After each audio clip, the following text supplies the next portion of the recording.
La Bible dit dans Jonas, chapitre 3, et le verset 4, Jonas fit d'abord dans la ville une journée de marche. Il criait et disait, encore 40 jours, et Ninive est détruite. Prions. Merci Seigneur pour la parole de Dieu, merci pour la vérité, merci que tu nous as donné la Bible. Donc aide-nous à comprendre et à être touchés par ta parole. Dans ton nom, je te prie Jésus. Amen. Maintenant, enfin, Jonas est dans la ville où c'était le dessein de Dieu pour lui, l'appel de Dieu. Ninive. Et c'est une grande ville. Et il était dans la rue. Il marchait dans la ville. Il était dans la rue. Si vous êtes appelé à annoncer l'évangile de Jésus-Christ, il faut aller où se trouvent des gens. S'ils sont dans la rue, dans le marché, donc il faut y aller. Si vous restez dans la maison pour annoncer l'évangile, quelques-uns vont venir de temps en temps, vous pouvez le faire.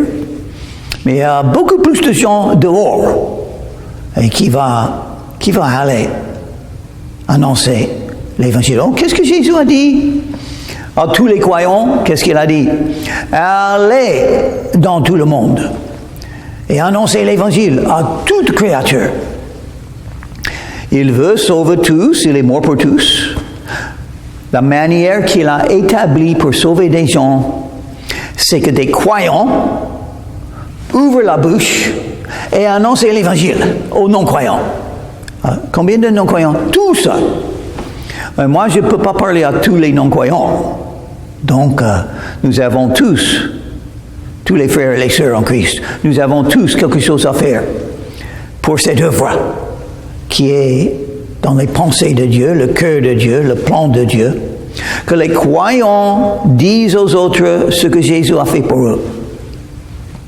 La bonne nouvelle, le pardon des péchés, la vie éternelle, le salut. Il faut le dire.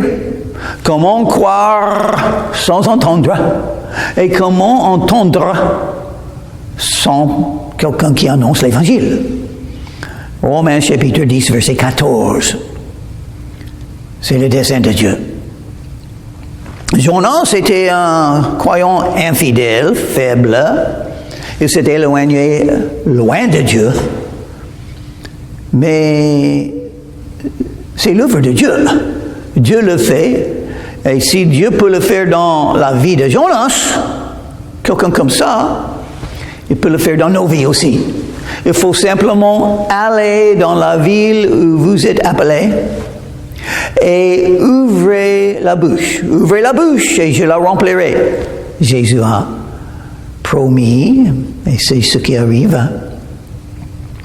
Et on ne sait pas ce qu'il va faire. C'est pas nous. C'est pas notre justice, notre bonté, notre foi même dans des sens. C'est Dieu et son appel. Il a créé Jonas pour que Jonas aille dans la ville de Ninive. Et donc, Dieu le fera, le reste. Donc, c'est très important de connaître où est-ce que tu veux que je sois, Seigneur Jésus. Par exemple, moi, je suis en Floride à ce moment. Mon cœur voit les besoins en France, la région du golfe de Saint-Tropez, les 12 villes. Pourquoi j'ai ce désir d'y aller? Je crois que c'est de l'Esprit de Dieu, mais c'est Dieu qui doit le faire. Je ne veux pas y aller si ce n'est pas la volonté de Dieu. Il y a des grands besoins ici aussi. Il y a beaucoup de non-croyants, beaucoup de gens perdus, beaucoup dans la vallée de décision. Et ils ont besoin d'être aimés, touchés par le Saint-Esprit, entendre la bonne nouvelle, et je vais le faire aujourd'hui. Je vais aller prêcher en enterrement. Il y aura au moins 100 ans là. Merci Seigneur. Ils ont besoin de l'Évangile. Je vais prêcher l'Évangile, Dieu voulant. Quand on quitte la terre, c'est bien que cette occasion soit une occasion pour l'Évangile. Les gens vont venir qui n'assistent pas à l'église, qui ne veulent pas aller à l'église, mais ils seront là parce que leur ami, le membre de leur famille est mort et ils viennent dire au revoir. Ils ont un peu de respect pour ceux qui sont partis. Et donc, ce monsieur, il m'a demandé de prêcher à son enterrement. Je vais le faire. Et je vais parler de Jésus et le salut que Jésus donne. Est-ce qu'il y a un plus grand honneur qu'on peut faire dans la mémoire de quelqu'un qui est parti que d'annoncer l'Évangile? Les gens de Ninive étaient méchants, mais Dieu ne veut pas les détruire. Il va le faire, c'est-à-dire il ne veut pas. Il nous a donné le choix. Oui, c'est un choix. Croire en Jésus, c'est un choix. Se confier en Jésus, c'est un choix. Venir à Jésus et invoquer son nom, c'est un choix. Dieu veut que vous le fassiez. L'Esprit et l'épouse vous appellent et dit, viens Jésus et sois sauvé. C'est le même message. Le message. Dans 40 jours, Ninive est détruite. Oh, ils ont un peu de temps. Et nous avons aussi, mais peut-être moins que ça. Quelques-uns, peut-être aujourd'hui, c'est leur dernière journée qu'ils peuvent prier Jésus et être sauvés parce que Dieu va ôter les vies quand il veut. Il décide combien de jours, combien d'années nous sommes sur la terre. Il veut nous sauver. Il a envoyé Jésus mourir sur la croix pour que nous puissions être sauvés. Mais il nous a donné le choix. Et quelque chose qui aide les gens à faire le bon choix, c'est la vérité. Entendre la vérité. Penser à l'avenir. Je vais mourir. La vie est courte. Et après la mort, le jugement. Il me faut un sauveur quand je suis là au jugement. Sans un sauveur qui s'appelle Jésus-Christ, ça ne va pas marcher pour moi. Donc, les gens ont besoin d'entendre ce message. Les gens de Ninive crurent à Dieu. Voilà le résultat qui peut arriver. Le résultat qui peut arriver, les gens vont entendre le témoignage que vous donnez et ils vont commencer à croire. L'œuvre de Dieu, la parole annoncée, les cœurs touchés et les gens qui viennent à Dieu pour commencer à croire en lui. Ça marche comme ça. C'est toujours possible. Oui, le monde est méchant. Oui, les cœurs sont endurcis, mais Dieu peut changer les cœurs. Moi, ma responsabilité, quelqu'un qui a été sauvé par Jésus, ma responsabilité d'annoncer l'Évangile et parler de Jésus. C'est lui qui doit toucher les cœurs. Moi, je ne peux pas toucher les cœurs, mais je peux ouvrir ma bouche. Et Jonas a fait. Si Jonas, quelqu'un infidèle, quelqu'un faible, quelqu'un qui n'avait pas beaucoup d'amour ni pour Dieu, ni pour les pauvres gens de Ninive, il pouvait annoncer l'Évangile. Moi, je peux aussi. Oh, non, merci Seigneur. Peut-être que je suis pire que Jonas, mais sans doute. Mais je peux le faire. Je peux ouvrir ma bouche. Je peux dire Jésus t'aime. Jésus est mort pour toi. Il faut être sauvé parfois en Jésus. Je peux dire des choses comme ça. Donc je vais le faire, n'est-ce pas? Ils publièrent un jeûne et se revêtirent de sacs, depuis le plus grand jusqu'au plus petit. Donc tous dans la ville ont commencé à croire et ils ont eu la vraie repentance. Si on vient à Jésus, il y a un changement. On est attristé par la vie de péché qu'on a eu et on veut un changement. C'est ça la repentance, un changement d'avis qui amène à un changement de vie. Si vous n'avez pas eu un changement, vous n'êtes pas un vrai croyant, ça c'est vrai. Au début, on se repent, on vient à Jésus, on commence à le suivre. Oui, plus tard, un jour plus tard, un an plus tard, on peut tomber. 20 ans plus tard, 32 ans plus tard, on peut tomber. On peut commencer à s'éloigner de Dieu. Et qu'est-ce qu'il faut faire? 1 Jean chapitre 1 verset 9. J'espère que vous connaissez, vous êtes un croyant. J'espère que vous connaissez très bien 1 Jean chapitre 1 verset 9. Il faut ce verset. Il faut ce principe spirituel. Si nous confessons nos péchés, qui est nous? Tous les croyants. Même l'apôtre Jean qui l'a écrit, si nous confessons nos péchés, c'est comment continuer à suivre et marcher avec Jésus. Quand vous savez que vous avez péché contre lui, il faut être honnête, il faut la repentance pas pour le salut, mais pour continuer à marcher avec Jésus. Si nous confessons nos péchés, il est fidèle et juste pour nous pardonner et nous purifier de toute iniquité.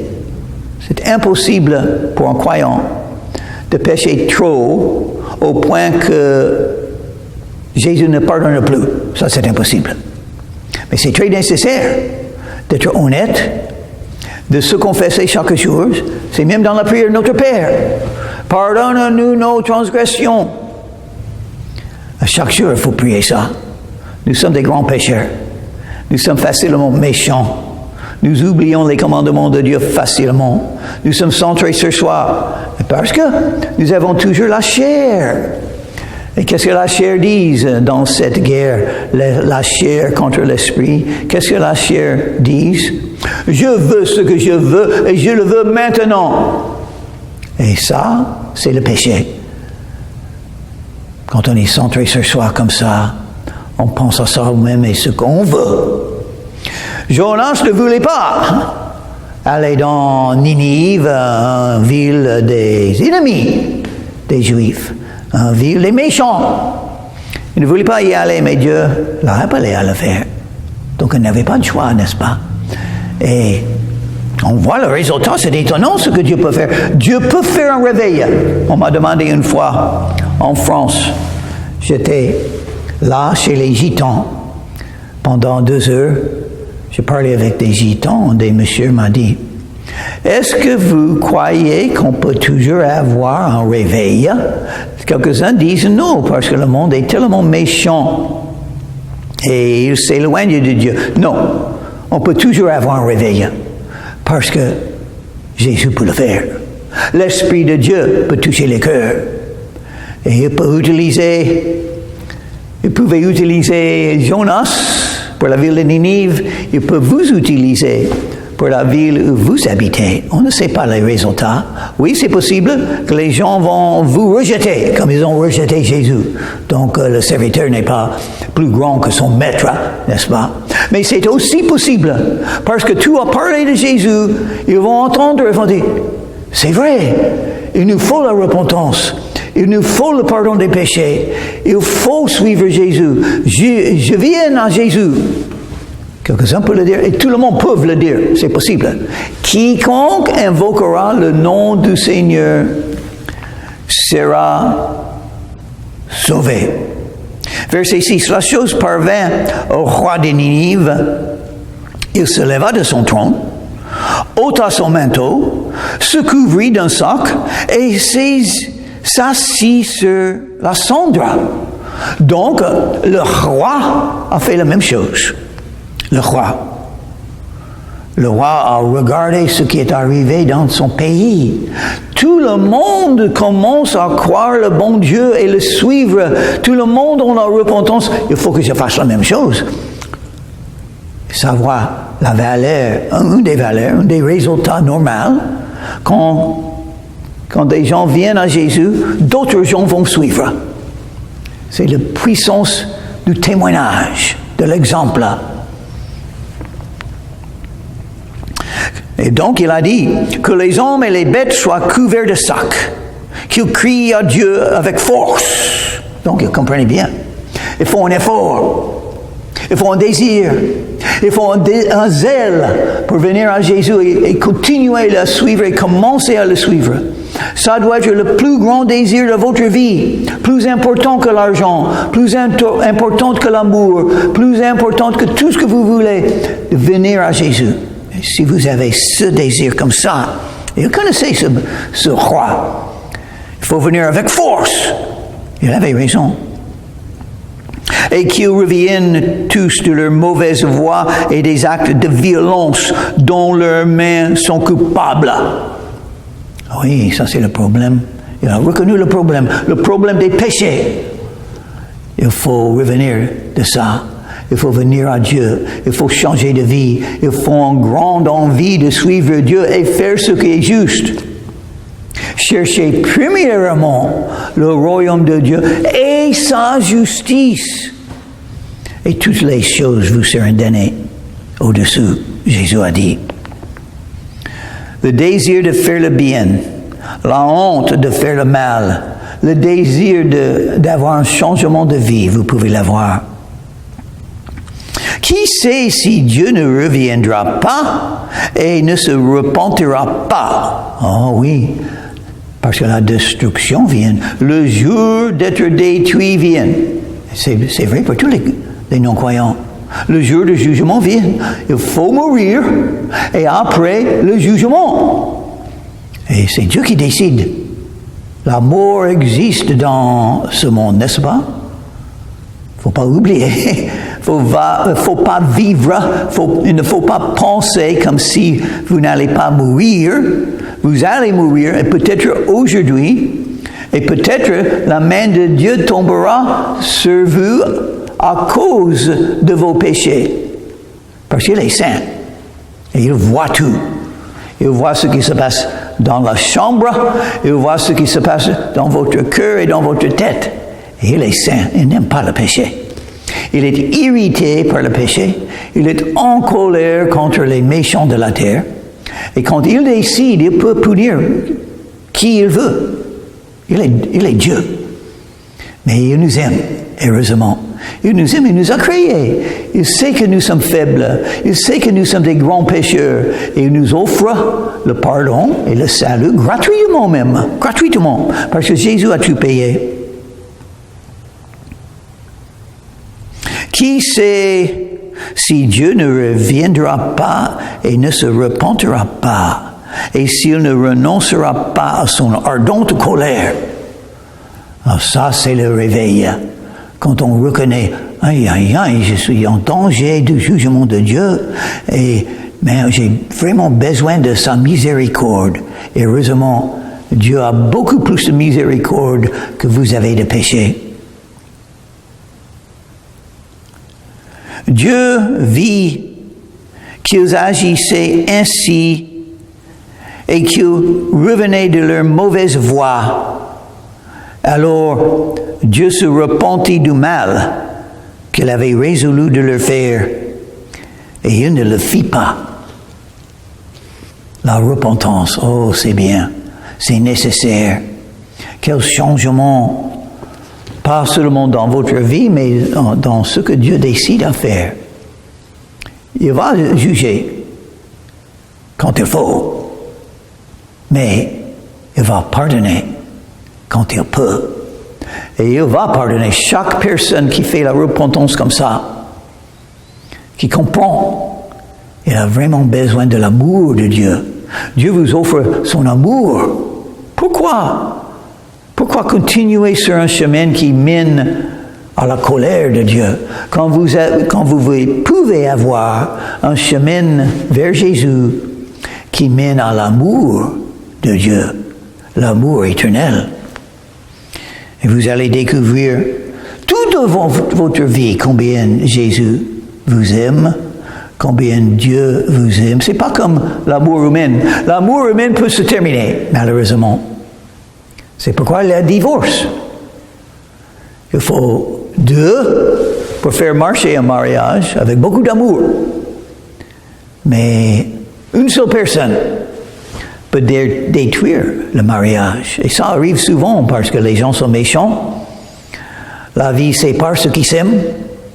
La vie est difficile. La relation des couples est compliquée, peut être difficile et peut être impossible même.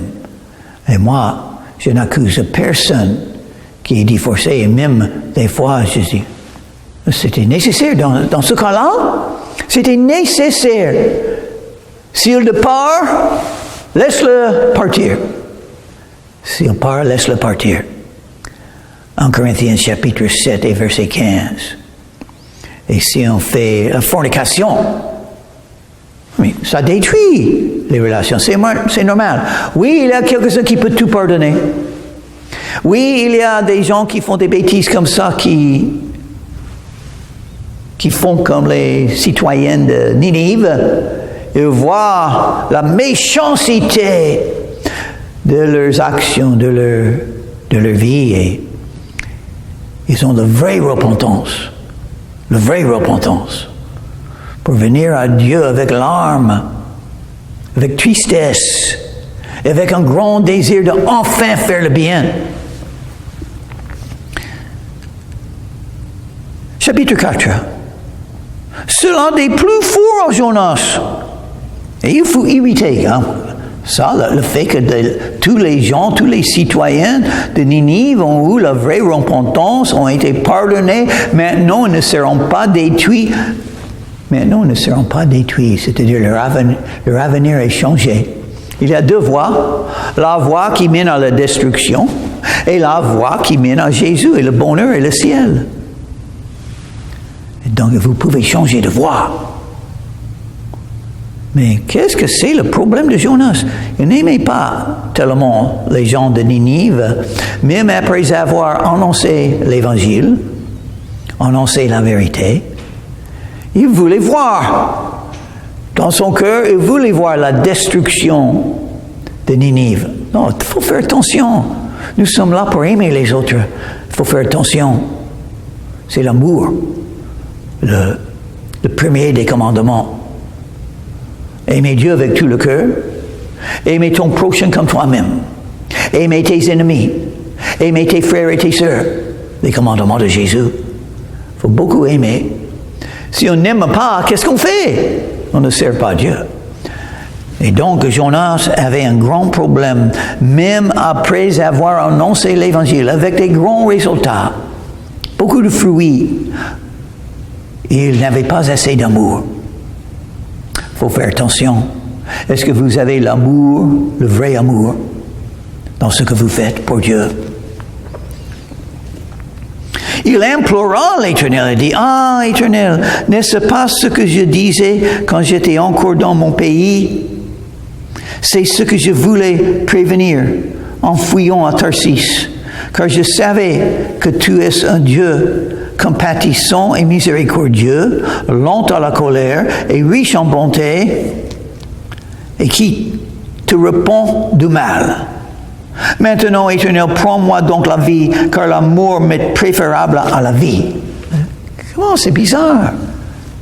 Il avait tant de haine pour les citoyens de Ninive, que ça l'a fait du mal à les voir servant Dieu. C'est horrible, ça. Ce qui peut arriver à un croyant. Il sait que Dieu est compatissant et miséricordieux. Il sait que Dieu est lent à la colère et riche en bonté. Il a dit des bonnes choses. C'est merveilleux, n'est-ce pas? Mais il ne voulait pas que les gens de Ninive profitent, bénéficient de cet amour de Dieu. Et même Jonas, maintenant je préfère mourir. Oui, non, est-ce qu'il est mort? Non. C'est Dieu qui décide et qui doit décider. C'est pourquoi un des commandements, ne tue pas. Ne tue pas. Parce que chaque personne a le droit de vivre toute leur vie. Quelque chose qui est horrible dans la guerre. Les jeunes qui sont tués dans une guerre. Ils avaient le droit de vivre toute leur vie. Et la violence, quand on tue un autre, c'est horrible. Dieu donne la vie. C'est lui qui doit l'ôter quand il décide. Et même, il pensait à se suicider. Non, il ne pouvait pas se suicider. Donc, il demande à Dieu de le tuer. Non. C'est étonnant. Les choses horribles et mauvaises qui peuvent entrer dans le cœur d'un croyant.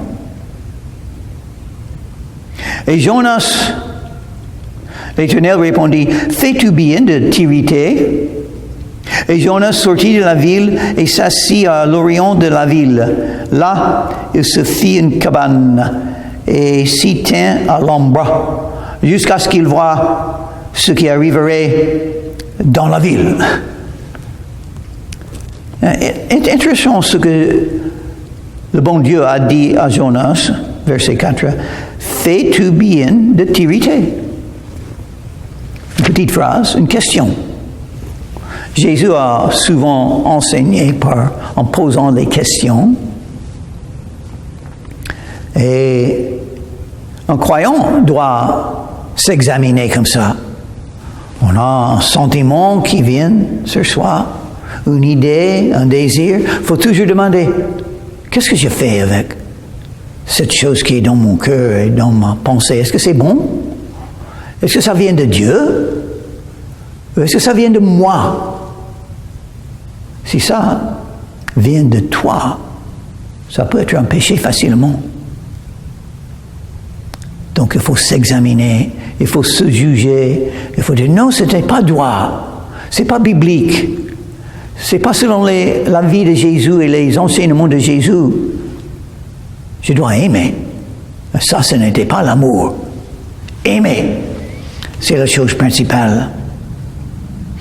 Donc, il espère toujours que Ninive va être détruit et il est assis sur une colline pour voir la ville et ce qui se passe. L'Éternel fit croître un raisin qui s'éleva au-dessus de Jonas pour donner de l'ombre à sa tête et pour lui ôter son irritation.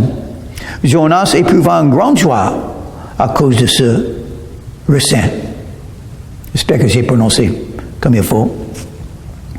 Mais même dans les petites choses, Dieu est là.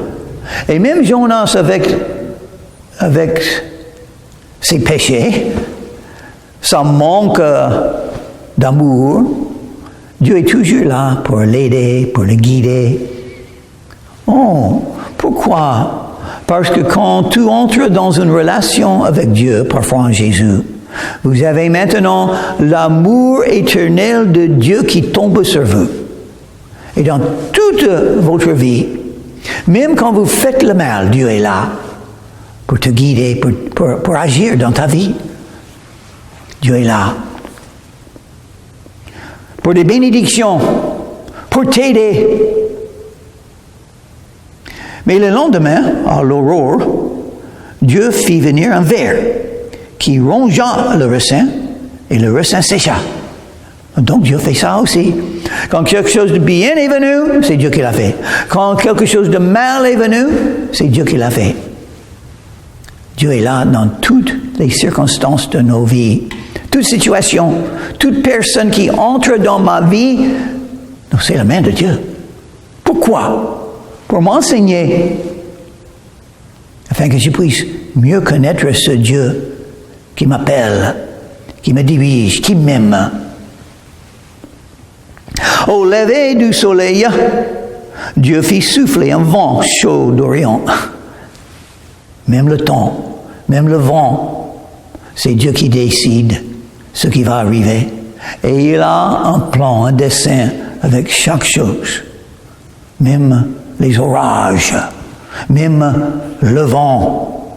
Et le soleil frappa la tête de Jonas au point qu'il tomba en défaillance. Il demanda l'amour encore. Non, il fait ça facilement. Je veux mourir, je veux mourir, je veux mourir. Non, non, non, non. Il faut vivre la vie que Dieu va donner. Vous avez la vie, il faut vivre. Vous dites, oh, je suis trop âgé maintenant. Je vais faire la retraite. Vous avez la vie, il faut vivre. Oh oui, mais j'ai des difficultés à faire ceci, j'ai des difficultés. Il faut vivre. Il ne faut pas penser à l'amour. Dieu pense à l'amour. Il va me donner l'amour quand il veut. Et jusqu'à ce moment, je vais vivre. Mais c'est dangereux. Tant pis. Mais tu peux avoir un accident. L'avion peut avoir un accident et tout sera mort. Tant pis. Oh, non. Tant mieux. Je serai dans le paradis grâce à Jésus.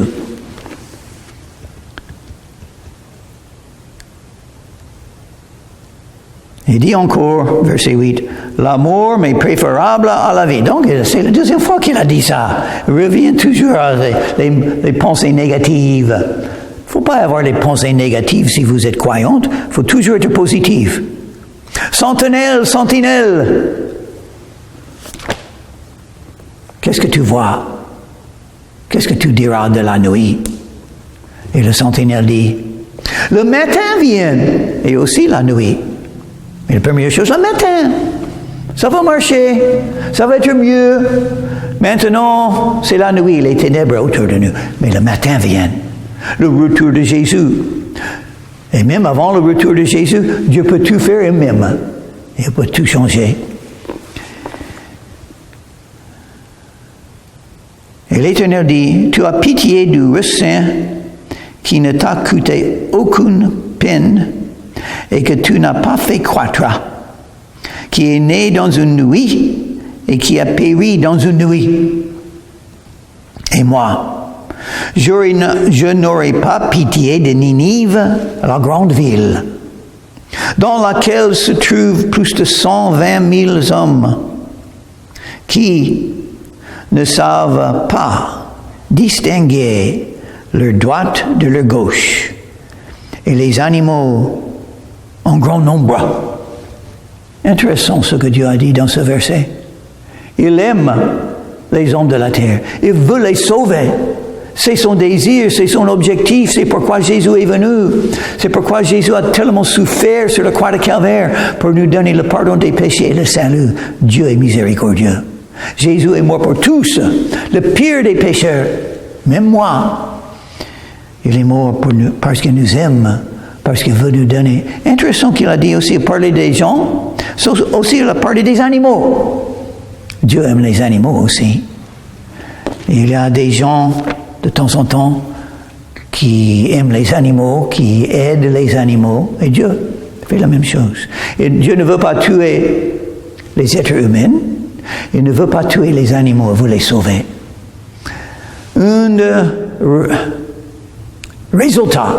Un résultat du retour de Jésus, il va sauver le monde. Il va changer le monde. Il va ôter la mort de ce monde. Et il veut vous donner la vie éternelle. Est-ce que vous avez la vie éternelle parfois en Jésus? Jésus veut vous le donner parce qu'il vous aime. Il faut venir à Jésus, invoquer le nom de Jésus et il vous sauvera de vos péchés. Prions. Merci Seigneur Jésus pour la vérité. Donne-nous un ministère comme Jonas. Mais aide-nous d'avoir l'amour et de comprendre mieux ton amour pour tout le monde. Pardonne-nous, Seigneur, pour tous nos péchés et aide-nous à aimer plus comme toi, Jésus. Dans ton nom, je te prie. Amen.